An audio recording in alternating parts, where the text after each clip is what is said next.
Shoot me! God! Shoot me! That's what you do? You think that gun scares me? No, I don't get the goddamn gun! Hey, You think you're pump because you shoot the fucking van? Hey, Shoot me! there's kids. That's what you do! Shoot me! Get the in the car and go! There are kids here. Stop, please. Think that gun scares me? I still have time to fucking leave. Well, goddamn, I have every right to be here. This is my goddamn problem. Hey, I was coming to look, see what fucking needs to be done with your fucking gun. Get your goddamn, get the fuck off me. hey. You come out to my goddamn car, shooting your motherfucking pistol in our...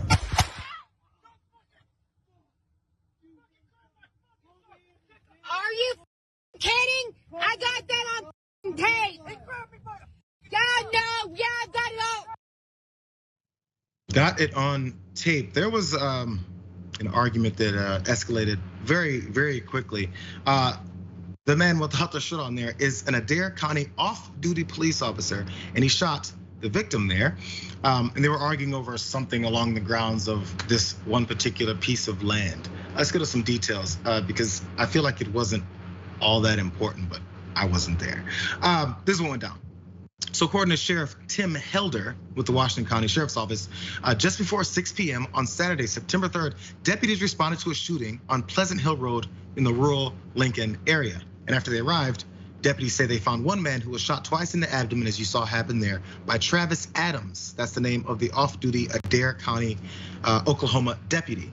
That's according to WCSO. Now, the man who was shot, his family identified him as Justin Hellier. Hellier was taken to Washington Regional Medical Center, where his family says he's in critical condition. So he is surviving at this point. So good news there. He's still in the ICU, they say. He was taken back to emergency surgery yesterday, is what his aunt said. And also, according to Kelly Cantrell with WCSO, the gun used by Adams was his service weapon. Jesus. And Cantrell also says that Adams was living on the property where the shooting took place. There's some history between these two, and it just starts even with the fact that he lives on the property. So at this time, police have not made an arrest in connection to the shooting. I wonder why. So here's that history that those two have, because it's pretty dicey. Travis was at his place of residence in Washington County, and Justin just showed up. Again, Travis is the cop, Justin is the one who was shot. I believe he's the stepson of the landowner. Travis was in the process of packing up his belongings to move, and the small children were inside the home. Adams had asked Hellier to leave the property several times, as you saw. Okay, so Travis knows him as someone he's dealt with as an inmate incarcerated at the Adair County Jail.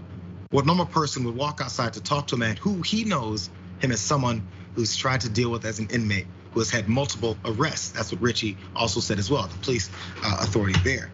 Adams has been a jailer for a couple of years and a reserve officer with a good record with Adair County Sheriff's Department is also what Richie said. So look, Jackson, this looks like it turned from a little of a fight between, I don't know, get the hell off my property, you've been evicted, what are you doing here? To then, hey bro, I remember you from jail.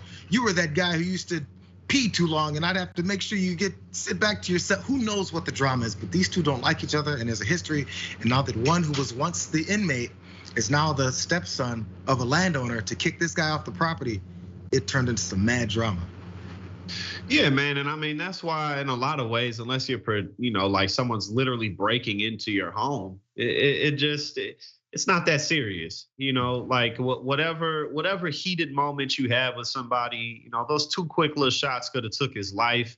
He likely will have certain types of health issues, maybe digestive health issues, because he got shot in the abdomen twice, like all over a petty argument. He could have, if he didn't want him in the property, you could have called the police if it was that serious. You're a police officer, so they would have just hopped and skipped over there real quick if you would have been like, hey, bro, come on over. Or, like taking his stuff out for him, or it just is, it's just not that serious. Man. It's petty stuff, but again, I think it's the history that is involved. And number two, I don't know. I'm not in any kind of way to assess what people should have done. But if I don't want to get shot, let's just go ahead and talk about this later. Yeah. It's said. I wouldn't have done all that either. Somebody had it gonna be like, oh, okay. But maybe if you have the history that Hellier has, you would have, because as is pointed out, he was shot previously in 2012 by another cop, a Lincoln police officer, on February 6th of 2012, and they said that he flashed a knife and got shot. He denies it. Again, more muddied waters, more random stories. But dude survived the first time. He's like, ain't no bullets ever stopped me. So right. I guess he thinks he's a G. We'll figure that all out later.